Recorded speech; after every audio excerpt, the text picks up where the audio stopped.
Hello and welcome to the 8th part of the tutorial series The Nationalist Movement in Indo-China। इसमें आज हम the nation and it's heroes के बारे में study करेंगे और जो टॉपिक्स कवर करेंगे वो इस प्रकार से हैं। Women as rebels, women as warriors, women as workers, women in peace times और Trung sisters and Trieu Au के बारे में स्टडी करेंगे। So let us begin. Vietnam में जो नेशनलिस्ट स्ट्रगल चल रहा था उसमें महिलाओं ने बहुत बड़ी भूमिका निभाई थी। They played a leading role in anti colonial movement, warriors के रूप में भी और वर्कर्स के रूप में भी। हालांकि वियतनाम चीनी साम्राज्य के अंतर्गत लगभग 1000 साल तक रहा, लेकिन वियतनाम में खासकर इन लोअर फैमिलीज वीमेन को कहीं ज़्यादा इक्वलिटी और फ्रीडम प्राप्त थी, लेकिन वो अपने निर्णय लेने में अभी भी स्वतंत्र नहीं थीं। हम यहाँ कुछ ऐसी महिलाओं के बारे में पढ़ेंगे जिन्होंने बगावत की और रिबेल लीडर्स के तौर पर वियतनामीज हिस्ट्री में जानी जाती हैं। So women as rebels.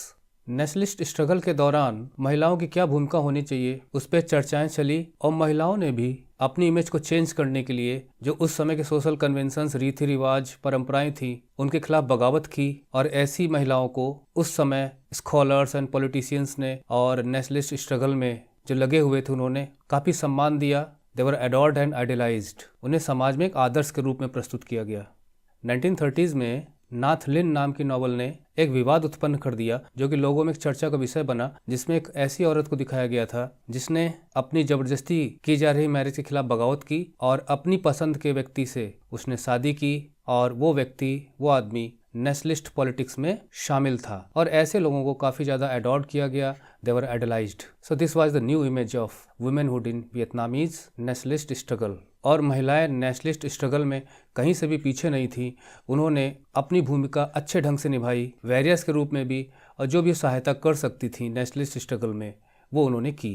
Here we can make a comparison between the role of women in India's struggle of freedom and Vietnamese struggle of freedom against the foreign domination। तो आइए इनके इन roles के बारे में स्टडी करते हैं। Women as warriors।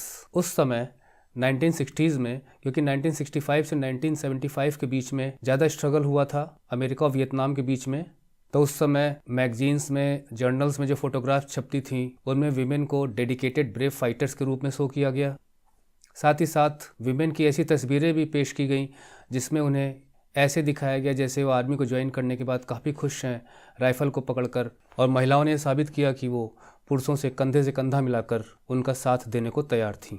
साथ ही साथ महिलाओं से संबंधित स्टोरीज पब्लिश होती थी जर्नल्स में, जिसमें उनकी अदम्य इनक्रेडिबल ब्रेवरी को प्रोजेक्ट किया जाता था कि किस प्रकार से वो कभी कभी अकेले ही सिंगल हैंडेडली दुश्मन को मार गिराती थी। जैसे फॉर एग्जांपल इंग्वेन थी ज़ुआन, जिसने अपने पास सिर्फ 20 बुलेट की सहायता से एक प्लेन को, जेट को मार गिराया था। और एक अनुमान के मुताबिक लगभग 1.5 मिलियन विमेन किसी न किसी रूप में, चाहे वो रेगुलर आर्मी हो, चाहे वो मिलिशिया हो, चाहे वहाँ की स्थानीय फोर्सेज हों जो लड़ रही थीं, या किसी प्रोफेशनल टीम में शामिल हो, लगभग 1.5 मिलियन विमेन ने पार्टिसिपेट किया। तो it showed how they contributed to the nationalist struggle as a warrior. Workers के रूप में भी, यानी कामगार के रूप में भी उन्होंने अच्छी भूमिका निभाई। ऐसी तस्वीरें पेश की जाती थीं जिसमें एक हाथ में राइफल होती थी और दूसरे में हैमर होता था कि हम आर्मी में भी हैं और साथ ही साथ हम वर्कर भी हैं, selflessly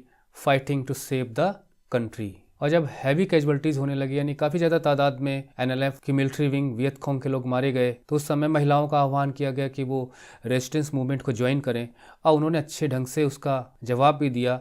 and they joined the resistance movement in large numbers. उनसे वर्कर्स के रूप में जो बन सकता था वो करती थी। Nurse the wounded in war, साथ ही साथ कंस्ट्रक्टेड अंडरग्राउंड टनल्स कि जिससे कि अमेरिकी सैनिकों के अड्डों तक पहुंचा जा सके अंदर ही अंदर, और साथ ही साथ वो दुश्मनों का मुकाबला भी कर रही थी।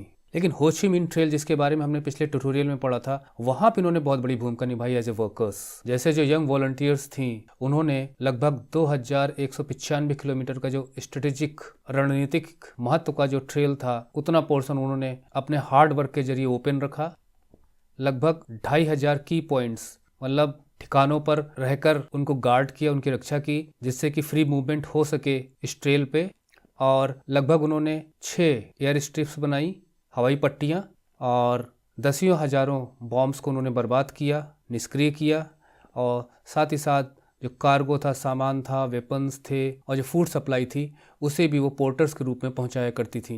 ये सब हम पढ़ चुके हैं हो ची मिन्ह ट्रेल के अंतर्गत पिछले ट्यूटोरियल में। लगभग 15 प्लेन उन्होंने मार गिराए। तो ये इस प्रकार से हमने देखा कि वीमेन एज ए वॉरियर्स और वीमेन एज वर्कर्स किस तरह से अपना रोल प्ले कर रही थी। लेकिन जब युद्ध खत्म होने के नजदीक पहुंचा और पीस नेगोशिएशन स्टार्ट हो गए, यानी पीस टाइम नजदीक आने लगा, तो वीमेन को किस प्रकार से प्रोजेक्ट किया गया, हाउ वर दे रिप्रेजेंटेड।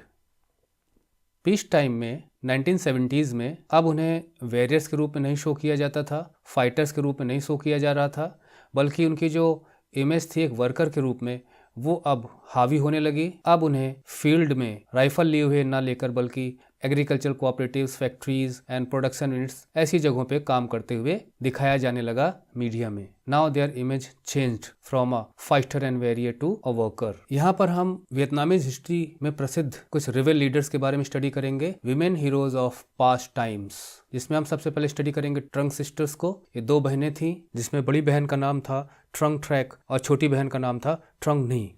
इन्होंने चाइनीज अथॉरिटीज के खिलाफ बगावत की और वियतनामीज इतिहास में लगभग 3943 के बीच में, उस समय चाइना में हान डायनेस्टी का शासन था, उनके खिलाफ वो लड़ी और शुरू में उन्हें सफलता भी मिली। और फान बोई चाउ ने उनके जीवन पे अपनी कलम चलाई, नॉवेल लिखा, नाटक, जिसमें उन्हें पैट्रियोट्स और वियतनाम के रक्षक के रूप में पेश किया गया और समाज का एक आदर्श बनकर ये सिस्टर्स उभरी और लोगों को प्रेरित किया। पेंटिंग्स, नॉवेल्स और नाटकों में ट्रंक सिस्टर्स के अदम्य साहस और इच्छा शक्ति, इंडोमिटेबल विल, पैट्रियोटिज्म को शो किया गया, जिससे वियतनामीज काफ़ी इंस्पायर्ड हुए और वियतनामी सोसाइटीज़ में they were glorified and idealized by the Vietnamese. लगभग ऐसा कहा जाता है कि 30,000 की फोर्स लेकर उन्होंने लगभग 2 साल तक संघर्ष किया और अंत में जब हार नज़दीक थी तो दोनों बहनों ने सुसाइड कर लिया रेड रिवर में कूदकर। एक और ऐसे ही पास्ट हीरो वियतनाम की, Trieu Au, she is one of the most venerated sacred figure in Vietnamese nationalist lore. वहाँ की लोक कथाओं में, राष्ट्रीय चर्चाओं में एक देवी का रूप प्राप्त है ट्रियो औ को। 3rd सेंचुरी BC में जन्म हुआ था ट्रियो औ का और बचपन में ही वो अनाथ हो गई। अपने भाई के साथ रहती थी, वहाँ भी उसके साथ बहुत अच्छा व्यवहार नहीं होता था, तो उसने छोड़ दिया घर बड़ी होने पे और जंगलों में, पहाड़ों में जाकर सेना इकट्ठी की और चाइनीज़ शासन का विरोध किया। जब हार नज़दीक दिखाई देने लगी तो ट्रियो औ ने भी खुदकुशी कर ली instead of surrendering to the enemy. Trieu Au को वियतनाम का जॉन ऑफ आर्क भी कहा जाता है, जो कि फ्रांस की नेशनल फिगर हैं। तो ट्रियो औ को काफ़ी ज़्यादा सम्मान प्राप्त है, वियतनाम में पूजा होती है बल्कि देवी के रूप में। So this was the part based on the role of women in the Vietnamese struggle. So this part ends here. I hope कि वीडियो से लाभ जरूर हुआ होगा। Thank you for watching the video tutorial. See you in the next video. Till then, good bye, take care.